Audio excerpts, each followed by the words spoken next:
Exam lesson YouTube channel पर आपका एक बार फिर से हार्दिक स्वागत एवं अभिनंदन। आज हम पढ़ेंगे संस्कृत भाषा में हल संधि। देखिए, संस्कृत भाषा में हल संधि अर्थात व्यंजन संधि। संस्कृत भाषा में क्या करते हैं हम, स्वर संधि को अच संधि और जो व्यंजन संधि है इसको हल संधि भी बोलते हैं। तो हम पढ़ रहे हैं आज हल संधि, और हल संधि पढ़ेंगे हम सूत्रों के अनुसार। जो भी सूत्र लगते हैं इसमें व्यंजन संधि में, हल संधि में, उन्हीं के अकॉर्डिंग हम यहाँ पर हल संधि को कवर करेंगे। तो सबसे पहले देख लेते हैं इसकी परिभाषा। देखिए, व्यंजनों का जो व्यंजन होते हैं, जो हल संस्कृत में जिसको बोलते हैं, व्यंजनों का किसी व्यंजन या स्वर के साथ मेल व्यंजन संधि कहलाता है। क्या होता है कि व्यंजन का या तो व्यंजन के साथ मेल हो या फिर स्वर के साथ मेल हो, तो उसमें व्यंजन संधि होती है। व्यंजन संधि के अनेक भेद हैं। व्यंजन संधि होती है वो उसके अनेक भेद हो जाते हैं। कैसे हो जाते हैं वो हम पढ़ते जाएंगे। सबसे पहले देखिए, हम देखेंगे स्तुत्व संधि। ये स्तुत्व संधि क्या होती है, कैसे होती है, सबसे पहले इसको देख लेते हैं। तो चलिए, इसमें सूत्र होता है स्तोः श्चूना श्चुः। संस्कृत भाषा में स्तुत्व संधि करने के लिए सूत्र होता है स्तोः श्चूना श्चुः। तो इसमें यह क्या कहता है कि सकार और तय वर्ग।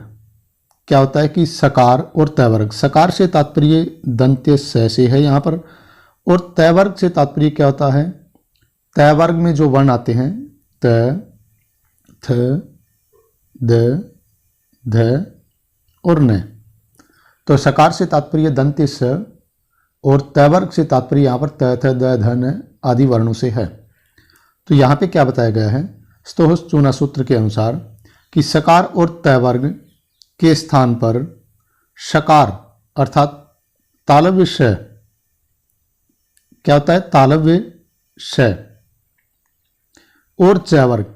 च वर्ग में हम पढ़ेंगे, च वर्ग में जो वर्ण होते हैं च, छ, ज, झ और य, ये बनाते हैं च वर्ग में। कि सकार और तय वर्ग के स्थान पर क्रमशः शकार और च वर्ग हो जाता है। ये वर्ण हो जाते हैं इसमें। आगे देखिए, शकार और च वर्ग क्या है, शकार और च वर्ग में से किसी एक का योग रहने पर, अगर इनके साथ में इनमें से किसी एक का योग हो रहा है तो उसमें हम स्तुत्व संधि करेंगे। यह योग सकार व तय वर्ग के आगे पीछे किसी भी तरफ हो सकता है। इनके साथ में जो संयोग होगा, इनके साथ में जो योग बनेगा इनका, वो आगे पीछे किसी भी तरफ हो सकता है, उसमें कोई फर्क नहीं पड़ेगा। यह हम आगे उदाहरण के माध्यम से आप बेहतर समझ पाएंगे। तो चलिए आगे देखते हैं। यहाँ पर उदाहरण देखिए, रामस प्लस चिनोति। यहाँ पर सह, उसके आगे च वर्ग आ रहा है। हमने यहाँ पर पढ़ा सकार और तय वर्ग कोई भी है उसके स्थान पर क्या हो जाता है, शकार और च वर्ग हो जाता है। च वर्ग हमारे पास है, च वर्ग हो जाता है। शकार और च वर्ग में से किसी एक का योग रहने पर, अगर इनका योग हो रहा है, इनके साथ इनके आगे पीछे इनमें से कोई वर्ण आ रहा है, तो उसमें क्या हो जाता है, स्तुत्व संधि हो जाएगी। यहाँ पर आप देखिए, ये जो शब्द है रामस, इसमें अंत में स है, ये च वर्ग और इसके आगे च वर्ग का योग हो रहा है। तो हम क्या करेंगे, इस स को श में बदल देंगे। च वर्ग सेम रहेगा, च वर्ग में परिवर्तन नहीं होगा, क्योंकि परिवर्तन हमें सकार और तय वर्ग में करना है। तो यहाँ पर क्या बन जाएगा, रामस चिनोति। ये स्तुत्व संधि का उदाहरण हो गया। अगला देखिए, सत प्लस जनः। सत प्लस जनः क्या बन गया, सज्जनः। सत प्लस जनः में सज्जनः। यहाँ पर आप कंफ्यूज ना हो, क्योंकि तय है, आगे की प्रक्रिया में समझ पाएंगे कि तय दय हो जाता है और दय को जय में परिवर्तन होकर के सज्जनः बनता है। तो आप यहाँ तक समझें एक बार। सत प्लस जनः अर्थात सज्जनः। शरद प्लस चंद्र, शरद प्लस चंद्र दया रहा है। लेकिन इसको भी तय होकर के और इस तय वर्ग का परिवर्तन हो जाएगा चय वर्ग में, अर्थात चय बन जाएगा इसका तय का, क्रमशः बनेंगे ये, चय का तय हो जाएगा और जो तय आ रहा है उसका चय होगा। अगर थय होता है तो उसको छय में बदलेंगे, इसी तरह से दय होता है तो उसको जय में बदलते हैं, तो इस तरह से क्रमशः बदलेंगे। ये बन गया शरद चंद्र। आगे देखिए,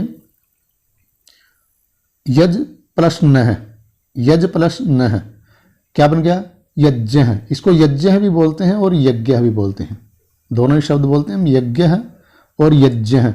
यज्ञ इसीलिए बोलते हैं क्योंकि जय और यह से मिलकर के ये बना है, तो इसलिए यह की आवाज़ इसमें आती है, यह की ध्वनि भी इसमें साथ होती है, तो इसलिए इसको यज्ञ भी बोलते हैं। और अपनी कहूँ लोकल लैंग्वेज में इसका प्रचलन अब यज्ञ के रूप में हो चुका है, तो ज़्यादातर इसको यज्ञ के रूप में ही हम पहचानते हैं। आगे देखिए, इसमें एक नोट लगा करके शात, एक सूत्र है शात। शात सूत्र क्या कहता है कि श्रवण के बाद स्थित तय वर्ण को, अर्थात तय तय द धन, इनको तय वर्ग की बात करेंगे हम, यहाँ पर सभी आ जाएंगे इसमें, कोष्ठोत्पय कार्य नहीं होगा। किसमें नहीं होगा, श वर्ण के बाद स्थित तय वर्ग को, अगर श के बाद में तय वर्ग का कोई वर्ण आ रहा है तो उसमें यह कहता है कि स्तुत्व संधि कार्य इसमें नहीं होगा। देखिए यहाँ पर उदाहरण दिए हुए हैं, विष प्लस न, विष यहाँ पे श आ रहा है और आगे तय वर्ग का वर्ण आ रहा है। सात सूत्र इसका निषेध करता है कि हम संधि कार्य इसमें नहीं करेंगे, तो क्या बन जाएगा, विष्णु है, कोई परिवर्तन नहीं हुआ, आधा श है, विष्णु। आगे देखिए, जश प्लस त्वम, जश प्लस त्वम, इसी तरह से इसमें भी श के बाद में तय वर्ग आ रहा है, जस्त्वम, कोई परिवर्तन नहीं हुआ। अश प्लस नित्यम, इसमें भी कोई परिवर्तन नहीं होगा क्योंकि आगे न आ रहा है तय वर्ग का वर्ण। सात सूत्र को अच्छी तरह से याद करें, श के बाद में अगर तय वर्ग आ रहा है तो उसमें परिवर्तन नहीं होगा। यह बन गया अशनित्यम।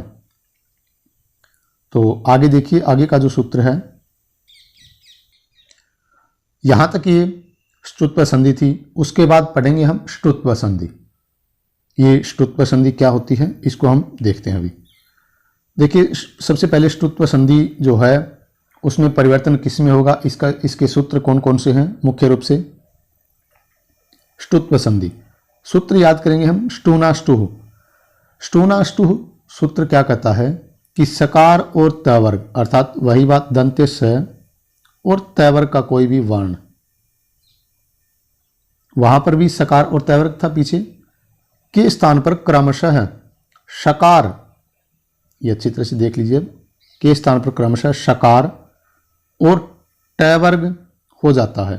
क्या बता रहे हैं कि सकार है और तय वर्ग का कोई वर्ण है, उसको किस में बदल देंगे हम, शकार मूर्धन्य श में, और तय वर्ग, इनमें परिवर्तन हो जाता है, बदल जाता है। कब होता है, शकार और तय वर्ग में से किसी का भी योग होने पर। ये पीछे जो संधि थी जो हम पढ़ रहे हैं, ये ष्टुत्व संधि उसी की तरह से है। इसमें भी क्या होगा कि शकार और तय वर्ग के स्थान पर क्या करेंगे हम, सकार और तय वर्ग के स्थान पर क्रमशः शकार और तय वर्ग हो जाता है। इनका योग शकार और तय वर्ग में से किसी का भी योग होने पर, आगे पीछे किसी भी तरफ हो सकता है, कोई दिक्कत नहीं है। उदाहरण देखेंगे, देखिए उदाहरण, रामस प्लस षष्ठ है, रामस दंत्य श प्लस षष्ठ है, अर्थात स के बाद में स का योग बन रहा है, तो यहां पर हम परिवर्तन कर देंगे। क्या बन गया, रामस षष्ठ है, क्योंकि ष्टुनाष्टुः सूत्र के अनुसार इस स को हम इसमें परिवर्तन कर देंगे और अपना बन गया रामस षष्ठ है। उदाहरण अपना ये बन गया। चक्रिन प्लस ढोक से, चक्रिन प्लस ढोक से, ऐसी जो उदाहरण है ये काफ़ी बार परीक्षाओं में पूछे जाते हैं। आप किसी टेट का एग्ज़ाम देते हैं या किसी आरपीएससी से रिलेटेड या फिर आप एचपीएससी से संबंधित कोई एग्ज़ाम देते हैं संस्कृत का, उसमें हम ऐसे प्रश्न पूछे जाते हैं। चक्रिन प्लस ढोक से, इसका क्या होगा? न, अंत में न है। हमने पढ़ा था कि सकार और तय वर्ग के आगे पीछे किसी भी तरफ सकार और तय वर्ग का योग हो, यही इसकी परिभाषा थी स्टूनाष्टु सूत्र की, यही कहता है सूत्र। तो देखिए यहां पर भी यही हो रहा है, ये तय वर्ग का वर्ण है और ये तय वर्ग का, तो इसमें क्या हो जाएगा? न को हम स्टूनाष्टु सूत्र के अनुसार न में बदल देंगे। ध्यान रहे न हलंत है, न भी हलंत होगा, और ये बन गया अपना चक्रिन ढोक से, ये शुद्ध रूप हो गया। उसके बाद देखिए तद प्लस टीका, तद प्लस टीका। यहां पर अगर आप देखें, कंफ्यूज ना हो, यहां पर सोचेंगे आप कि द जो है इसको हम बदलेंगे किसमें? द, इसका परिवर्तन जो है वो ड में होगा। लेकिन आगे की जो हम चर्त्व संधि पढ़ेंगे, जस्त्व संधि पढ़ेंगे, उसमें हम समझेंगे अच्छी तरह से। ये जो द है इसको हम बदलेंगे, इसको पहले तय में परिवर्तन हो जाता है और उसके बाद ये शब्द बन जाता है तट्टिका। देखिए आप, तद प्लस टीका, तट्टिका।